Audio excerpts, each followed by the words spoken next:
Life lesson 74. Be mindful of your language. Your language can have a powerful effect on all your life. Let me give you an example.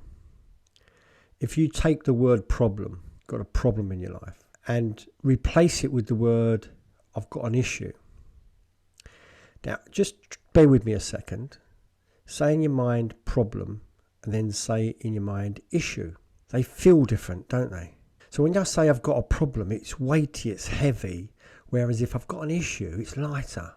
Well, I can solve an issue, can't I? Usually, problems are usually a lot more problematic. And it's the meaning we attach to certain words that we habitually use, and the way we store in our mind things that are problems are usually in the same place as other problems, where you haven't got many references to the word issues. So we tend to find that we can add weight to our issues by calling them problems when they're not really. This goes across all our communications, when we're talking to ourselves, when we're talking to other people. And I want you to pay attention, not just to your language, but to other people's language, and to see how they use language in a way that can be very heavy on them.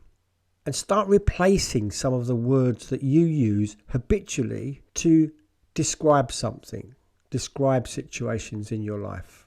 When you change the language, you can literally change the way you feel in an instant. And I don't want you to underestimate this. And just doing it for yourself, you'll see that actually my language is very negative. And when it's loaded negative, it can have a negative effect on your life. And you might not be one of those negative people, but you just might use negative terminology.